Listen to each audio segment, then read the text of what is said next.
সুপ্রিয় ষষ্ঠ শ্রেণীর শিক্ষার্থীরা এবং যারা ভিডিওটা দেখছেন সবাইকে স্বাগত জানাচ্ছি। আজকের এই ভিডিওতে আমি ষষ্ঠ শ্রেণীর গণিতের নমুনা সৃজনশীল প্রশ্নের সমাধান করব। সৃজনশীল দুইটা প্রশ্ন এখানে সমাধান করব। তো প্রথমে 1 নম্বর প্রশ্নটা, এটা কিন্তু বোর্ডের নমুনা প্রশ্নে আছে।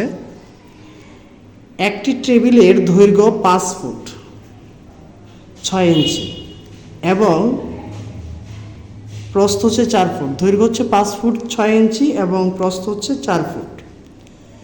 ক নম্বর কোশ্চেন বলছে টেবিলটির প্রস্থকে সেন্টিমিটার এককে প্রকাশ করো, সেমি এককে প্রকাশ করো। অর্থাৎ দেওয়া আছে হচ্ছে ফুটে, এটাকে আমরা সেন্টিমিটার এককে প্রকাশ করব। আর 2 নম্বরটা বলা আছে হচ্ছে টেবিলটির দৈর্ঘ্য এবং প্রস্থের অনুপাত নির্ণয় করো। অনুপাতের চিহ্ন দিতে হবে, চিহ্ন দিয়ে অনুপাত নির্ণয় করতে হবে এবং ছোট করা গেলে ভাগ করে ছোট করতে হবে। গ নম্বরে হচ্ছে টেবিলটির প্রস্থের চেয়ে দৈর্ঘ্য শতকরা কত ভাগ বেশি তা নির্ণয় করো। অর্থাৎ অনুপাত, শতকরা অনুপাত যে অধ্যায় আছে এই অধ্যায়ের আলোকে এটা সৃজনশীল প্রশ্ন। তো আমরা প্রথমেই ক নম্বরে যাই। ক নম্বরে হচ্ছে টেবিলের প্রস্থকে সেন্টিমিটার এককে প্রকাশ করো। যেহেতু সেন্টিমিটার একক বলছে তাহলে আমরা প্রথমে আগে লিখে নিব যে দেওয়া আছে টেবিলটির প্রস্থ 4 ফুট। আমরা লিখলাম যে টেবিলটির প্রস্থ হচ্ছে 4 ফুট। এবার আমরা জানি হচ্ছে যে 1 ফুট সমান সমান হচ্ছে 30.48 সেমি। ঠিক আছে, এই কথাটা লিখে নিতে হবে যে 1 ফুট সমান সমান হচ্ছে 30.48 সেমি। তাহলে 4 ফুট সমান সমান কত হবে? এটার সাথে 4 গুণ দিতে হবে। এই জন্য আমরা 4 গুণ 30.48 দিছি। 30.48 হচ্ছে 1 ফুটে 30.48 সেন্টিমিটার। তাহলে 4 ফুটে কত হবে? তার 4 গুণ। তো এই যে 30.48 সাথে যদি আমরা 4 গুণ করি তাহলে সংখ্যাটা আসবে হচ্ছে 121.92 সেন্টিমিটার। ঠিক আছে, এটা হচ্ছে আমার ক নম্বরের উত্তর যে ফুটকে আমরা সেন্টিমিটার এককে প্রকাশ করলাম। আশা করি ক নম্বরটা বুঝতে পেরেছ। এবার যা হচ্ছে খ নম্বর। খ নম্বর হচ্ছে দৈর্ঘ্য এবং প্রস্থের অনুপাত নির্ণয় করো। দৈর্ঘ্য এবং প্রস্থের যে অনুপাত নির্ণয় করব আগে এককগুলা সেম করে নিতে হবে। এককগুলা সেম করার জন্য যদি আমরা দেখি এখানে দৈর্ঘ্য আছে 5 ফুট 6 ইঞ্চি এবং প্রস্থ আছে শুধু 4 ফুট। তো যেহেতু এখানে ইঞ্চি আছে আমরা সবটাকে ইঞ্চিতে প্রকাশ করব। দৈর্ঘ্য পুরোটাকেও ইঞ্চিতে প্রকাশ করব এবং প্রস্থ পুরোটাকেও ইঞ্চিতে প্রকাশ করে আমরা অনুপাত করব, তাহলে অনুপাত করতে সহজ হবে। তাহলে খ নাম্বার দিয়ে প্রথমে আমরা আগে এখানে লিখলাম যে টেবিলটির দৈর্ঘ্য হচ্ছে 5 ফুট 6 ইঞ্চি। ঠিক আছে, তাহলে আমরা জানি যে 12 ইঞ্চি থেকে 1 ফুট। তাহলে আমরা এখানে একটা কথা লিখে নেব। আমরা জানি 1 ফুট সমান সমান হচ্ছে 12 ইঞ্চি। 1 ফুট সমান সমান হচ্ছে 12 ইঞ্চি। তাহলে 1 ফুট সমান সমান যদি 12 ইঞ্চি হয় তাহলে 5 ফুটে কত হবে? 60 ইঞ্চি। আরও আছে 6, তাহলে 5 ফুট 6 ইঞ্চি সমান সমান হচ্ছে 66 ইঞ্চি। ঠিক আছে, আচ্ছা। তারপরে হচ্ছে টেবিলটির প্রস্থ। টেবিলটির প্রস্থ দেওয়া হচ্ছে 4 ফুট। তো 4 ফুটকে যদি আমরা ইঞ্চিতে প্রকাশ করি আমরা জানি 1 ফুট সমান সমান হচ্ছে 12 ইঞ্চি। 12 সাথে 4 গুণ দিলে হয়ে যাবে হচ্ছে 48 ইঞ্চি। ঠিক আছে, তাহলে এই যে টেবিলের দৈর্ঘ্য আমরা কি ইঞ্চিতে প্রকাশ করলাম, প্রস্থও কি আমরা ইঞ্চিতে প্রকাশ করলাম। এবার দুইটার অনুপাত নির্ণয় করব। তাহলে দুইটার যদি অনুপাত নির্ণয় করি তাহলে এই যে লিখব দৈর্ঘ্য অনুপাত হচ্ছে প্রস্থ। দৈর্ঘ্য হচ্ছে আমার এখানে 66 এবং প্রস্থ হচ্ছে 48। তাহলে যে আমরা লিখলাম 66 অনুপাত হচ্ছে 48। আমি কিন্তু প্রথমে বলেছিলাম যে অনুপাত করতে গেলে অনুপাতকে যদি ভাগ করে ছোট করা যায় সেক্ষেত্রে ছোট করতে হবে। তাহলে আমরা দেখলাম এখানে 66কে ভাগ করা যায় 6 দ্বারা, 6 11 66, এবং 48কে ভাগ করা যায় 6 দ্বারা, 6 8 48। তার মানে এই দুইটা অনুপাতকে আমরা ভাগ করতে পারি 6 দ্বারা। 6 দ্বারা যদি ভাগ করে দিই তাহলে অনুপাতটা হয়ে যাবে হচ্ছে 11:8। তাহলে দৈর্ঘ্য এবং প্রস্থ দুইটাকে কি আমরা অনুপাতে প্রকাশ করতে পারলাম। এবার আমরা গ নম্বর দেখব। ঘ নম্বরটা কি বলা আছে? গ নম্বরে বলা আছে হচ্ছে টেবিলটির প্রস্থের চেয়ে দৈর্ঘ্য শতকরা কত ভাগ বেশি তা নির্ণয় করো। শতকরা কত ভাগ বেশি? যেহেতু আমি এখানে ইঞ্চি করে নিছি খ নম্বরে, তাহলে আমার অঙ্ক করতে সহজ হবে যে টেবিলের দৈর্ঘ্য হচ্ছে 66 ইঞ্চি এবং প্রস্থ হচ্ছে 48 ইঞ্চি। এই দুইটা দিয়ে আমরা কতটুক বেশি আছে এবং শতকরা কতটুক বেশি আছে এটা করতে পারবো। এবং অঙ্ক করতেও কি আমার জন্য সহজ হয়ে যাবে। তাহলে আমরা দেখব গ নম্বরে আমরা প্রথমে এখানে লিখে নিব যে খ হতে প্রাপ্ত, যেহেতু আমি খর মধ্যে সবগুলোকে ইঞ্চিতে প্রকাশ করে নিছি, তো আমরা এখানে লিখলাম যে টেবিলটির দৈর্ঘ্য হচ্ছে 66 ইঞ্চি। এটা কিন্তু আমরা খ থেকে পাইলাম। আর প্রস্থ হচ্ছে 48 ইঞ্চি। তাহলে এটা হচ্ছে 48, এটা হচ্ছে 66, অবশ্যই বেশি আছে। কতটুকু বেশি আছে? পার্থক্য একটা থেকে আরেকটা মাইনাস করলে হবে, অর্থাৎ বিয়োগ করলে হবে। তো প্রস্থ অপেক্ষা দৈর্ঘ্য বেশি আছে, 66 মাইনাস হচ্ছে 48, তার মানে কি 18 ইঞ্চি বেশি। এই যে 18 ইঞ্চি বেশি, এটা কতটুকুর মধ্যে? 66 ইঞ্চির মধ্যে। এই জন্য যে 66 / আমরা 18 লিখলাম। কেন 66 / 18 লিখলাম? কারণ পুরোটাল দৈর্ঘ্যটা ছিল হচ্ছে 66 মধ্যে প্রস্থ অপেক্ষা দৈর্ঘ্য বেশি আছে হচ্ছে 18, এই জন্য 18 উপরে লিখলাম। ইন্টু হচ্ছে 100 কিসের জন্য? শতকরা বা পার্সেন্টেজ বের করার জন্য। তাহলে 6 দ্বারা হচ্ছে এখানে যদি কাটাকাটি করে ফেলি, 6 11 66, 3 6 18, তাহলে 3 আর 100 গুণ করলে হচ্ছে 300, নিচে হচ্ছে কি 11। 11 দ্বারা আমরা 300কে এখানে ভাগ করব। তাহলে 11 দ্বারা যদি 300কে ভাগ করি, 11 দুগুণে 22, থাকে কত? 8 0, আবার 7 11 77, থাকে কত? 3। তার মানে এখানে হয়ে যাবে হচ্ছে 27 সমস্ত, যে 27 সমস্ত 11 ভাগের 3, 11 ভাগের 3। এটা কিন্তু আমরা এটাই উত্তর পার্সেন্টেজ এখানে উল্লেখ করতে পারবো না, পার্সেন্টেজ লিখতে পারবো না। আমরা সব সময় রাখতে হবে উত্তর করার সময় এই পার্সেন্টেজ চিহ্নটা দেওয়া যাবে। উত্তর করার আগে, উত্তর লেখার আগে আমরা এই চিহ্নটা দিতে পারবো না। ঠিক আছে? তো আশা করি এই সৃজনশীলটা তোমরা বুঝতে পেরেছ, যে তোমাদের নমুনা প্রশ্নে যে সৃজনশীলটা দেওয়া আছে 1 নম্বর সৃজনশীলটা সমাধান করেছি। তো পরবর্তীতে আরেকটা সৃজনশীলে যাব। এটাও খুবই ইম্পর্টেন্ট একটা সৃজনশীল বা দৃশ্যপট নির্ভর। একজন ব্যক্তি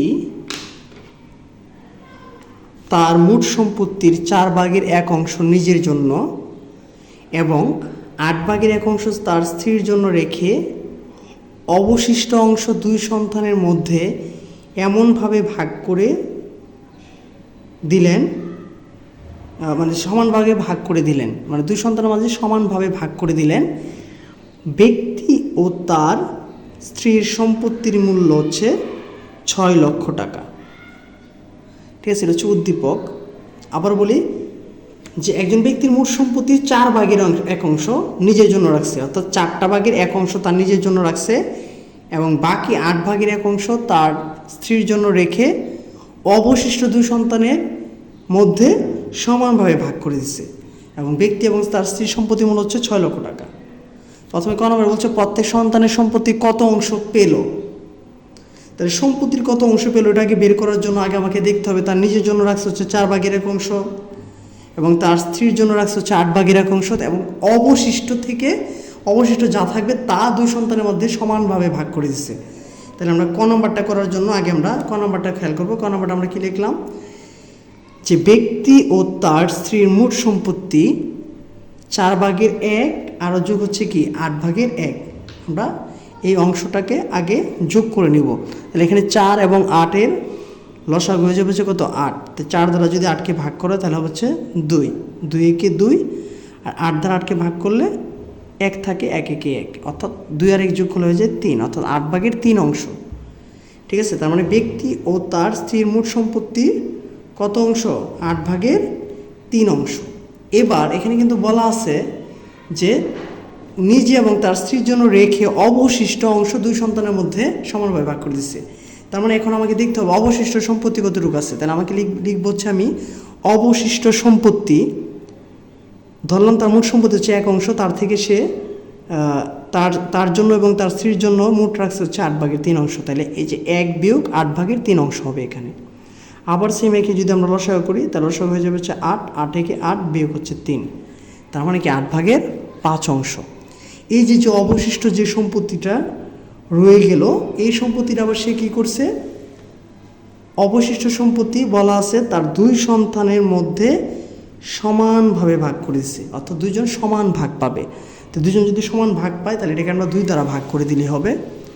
তাহলে আমরা যেখানে লিখলাম 8/5 অংশ ভাগ হচ্ছে 2, কারণ তার 2 সন্তানের মাধ্যমে 2 সন্তানকে সে সমান ভাগে ভাগ করে দিবে। তাহলে 2 সন্তানকে যদি সমান ভাগে ভাগ করে দেয়, এই যে 8 ভাগের 5 অংশ ভাগ কি দিলাম 2, ভাগ থাকলে গুণ করে উল্টানো যায়। 2 এর নিচে মনে হয় 1 আছে, 1 চলে যাবে উপরে, 2 এসে পড়বে নিচে। 8 দুগুণে 16, তার মানে কি 16 ভাগের 5 অংশ। ঠিক আছে, প্রত্যেক সন্তান পায় কত অংশ? 16 ভাগের 5 অংশ। এটাই কিন্তু আমাকে ক নাম্বার বের করতে বলছিল, যে প্রত্যেক সন্তান সম্পত্তির কত অংশ পেল। তাহলে প্রত্যেক সন্তান পেল হচ্ছে তাদের সম্পত্তির 16 ভাগের 5 অংশ। আশা করি এই অংশটুকু বুঝতে পেরেছ। তো এবার যাব হচ্ছে খ নম্বরে। খ নম্বরটা কি বলা আছে যদি আমরা খেয়াল করি, যে খ নম্বরটা বলা আছে উক্ত ব্যক্তির স্ত্রী ও এক সন্তানের প্রাপ্ত সম্পত্তির মূল্যের পার্থক্য কত টাকা হবে তা নির্ণয় করো। আমরা 2 সন্তান কতটুকু, মানে প্রত্যেক সন্তান কতটুকু সম্পত্তি পাবে তা আমরা নির্ণয় করতে পারছি, কিন্তু মূল্যটা নির্ণয় করতে পারি নাই। এখানে মূল্যটা দেওয়া আছে যে ব্যক্তি এবং তার স্ত্রীর সম্পত্তির মূল্য হচ্ছে 6 লক্ষ টাকা। তাহলে আমরা এখান থেকে মূলত এটা স্টার্ট করব এবং এই ক থেকে প্রাপ্ত যে মানগুলো আছে, সেই মানগুলো আমরা খতে নিয়ে যাব। তাহলে এই যে খ নম্বর অঙ্ক করার সময় প্রথম আমরা এখানে লিখে নিব যে এটা কিন্তু উদ্দীপকে ছিল যে উক্ত ব্যক্তি এবং তার স্ত্রীর সম্পত্তির মানে 8 ভাগের 3 অংশের মূল্য হচ্ছে 6 লক্ষ টাকা। 8 ভাগের 3 অংশটা কোত্থেকে আসছে আমরা যদি এখানে খেয়াল করি, এই যে তার সম্পত্তির ব্যক্তি এবং তার সম্পত্তির মোট অংশ হচ্ছে 8 ভাগের 3। তাহলে এই এত অংশ সম্পত্তির মূল্য কত দেওয়া আছে? 6 লক্ষ টাকা। তাহলে আমরা এটা লিখলাম যে 8 ভাগের 3 অংশ সম্পত্তির মূল্য কত? 6 লক্ষ টাকা। এক অংশের মূল্য হচ্ছে আরও কম হয়ে যাবে, 3 নিচে চলে গেল। ঠিক আছে, আর এখানে হয়ে গেল হচ্ছে 6 লক্ষ গুণ হচ্ছে 8। এবার 8 ভাগের 1 অংশ, 8 ভাগের 1 অংশটা কোত্থেকে আসলো? 8 ভাগের 1 অংশটা হচ্ছে তার যে অবশিষ্ট 8 ভাগের 1 অংশ, যে অংশটা এটা হচ্ছে ব্যক্তি তার স্ত্রীর নামে যেহেতুটুকু দিয়েছিল, স্ত্রীর নামে দিয়েছিল হচ্ছে 8 ভাগের 1 অংশ। এই 8 ভাগের অংশটা হচ্ছে তার স্ত্রীকে যতটুকু সম্পত্তি দিয়েছিল 8 ভাগের 1 অংশ, এটার মূল্যটা আমরা বের করতেছি। তাহলে 8 ভাগের 1 অংশ তার স্ত্রীকে দেওয়া হলে এটার মূল্য দাঁড়াবে হচ্ছে 6 লক্ষ গুণ 8, নিচে হচ্ছে 3 গুণ 8, আমরা 8 8 কাটাকাটি করতে পারি। আর 3 দ্বারা যদি আমরা 6 লক্ষকে ভাগ করি তাহলে হচ্ছে 2 লক্ষ টাকা। অর্থাৎ তার স্ত্রীর সম্পত্তির মূল্য হচ্ছে 2 লক্ষ টাকা। এই যে আমরা এখানে লিখলাম তার মানে স্ত্রীর সম্পত্তির মূল্য হচ্ছে 2 লক্ষ টাকা। এবার আবার এই 8 ভাগের 3 অংশ সম্পত্তির মূল্য যদি 6 লক্ষ টাকা হয়, তাহলে আমরা যদি খ থেকে একটা ঘুরান দিয়ে আসি, যে প্রত্যেক সন্তানের সম্পত্তির অংশ হচ্ছে 16 ভাগের 5 অংশ। যেহেতু আমরা সন্তানের সম্পত্তির মূল্যটা আমাকে বের করতে হবে, তাহলে এই যে 16 ভাগের 5 অংশটা আমার আমাকে কাজে লাগবে। আমি যদি এখানে লিখি যে 8 ভাগের 3 অংশ সম্পত্তির মূল্য হচ্ছে 6 লক্ষ, 1 অংশের মূল্য হচ্ছে আবার আগেরটার মতো 6 লক্ষ গুণ 8 ভাগ হচ্ছে 3, এখন হচ্ছে 16 ভাগের 5 অংশ। তাহলে 16 ভাগের 5 অংশ সম্পত্তির মূল্য 6 লক্ষ গুণ 8 গুণ 5, আর নিচে থাকবে 3 গুণ 16। 8 দ্বারা যদি আমরা 16কে ভাগ করি তাহলে কত হয়ে যাবে? 2, 3 দুগুণে 6, আর উপরে কত থাকলো? 6 লক্ষ গুণ হচ্ছে কি 5।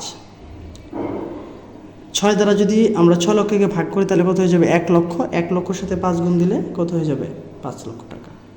তার মানে সে যে তার সন্তানকে দিছিল, ঠিক আছে, তার সন্তানকে দিছিল টোটাল 5 লক্ষ টাকার সম্পত্তি, এবং তার স্ত্রীর নামে ছিল মাত্র 2 লক্ষ টাকার সম্পত্তি। এবার আমাকে যে প্রশ্নটা যেটা বের করতে বলছে, যে উক্ত ব্যক্তি স্ত্রী এবং এক সন্তানের প্রাপ্ত সম্পত্তির মূল্যের পার্থক্য বের করতে বলছে। তাহলে পার্থক্য মানে কি? একটা থেকে আরেকটা আমাকে বিয়োগ করতে হবে। তাহলে সম্পত্তির স্ত্রী যে অংশটুকু পায় সেটার মূল্য হচ্ছে 2 লক্ষ টাকা, আর প্রত্যেক সন্তান যে অংশটা পায় এটা হচ্ছে 5 লক্ষ টাকা। তাহলে এবার আমরা লিখতে পারি যে উক্ত ব্যক্তির স্ত্রী এবং এক সন্তানের প্রাপ্ত সম্পত্তির মূল্যের পার্থক্য যেহেতু বের করতে বলছে, তার মানে বিয়োগ করবো। তাহলে আমরা কী করতে পারি? 5 লক্ষ টাকা থেকে 2 লক্ষ টাকা বিয়োগ করতে পারি। তাহলে 5 লক্ষ থেকে যদি 2 লক্ষ টাকা চলে যায় তাহলে থাকবে কত টাকা? 3 লক্ষ টাকা। অর্থাৎ তাদের সম্পত্তির মূল্যের পার্থক্য হচ্ছে 3 লক্ষ টাকা। ঠিক আছে, তো আশা করি আমি এই ভিডিওতে 2টা সৃজনশীল তোমাদেরকে সমাধান করালাম। পরবর্তী ভিডিওতে হয়তো বাকি অঙ্কগুলো সমাধান করব। তো ভিডিওটি যদি ভালো লেগে থাকে তাহলে চ্যানেলটাকে অবশ্যই সাবস্ক্রাইব করবে এবং ভিডিওটি সবার মাঝে শেয়ার করবে এবং দ্রুত ভিডিও পেতে চ্যানেলে বেল আইকনটি অন করে রাখবে। ধন্যবাদ সবাইকে এতক্ষণ মনোযোগ দিয়ে ভিডিওটি দেখার জন্য।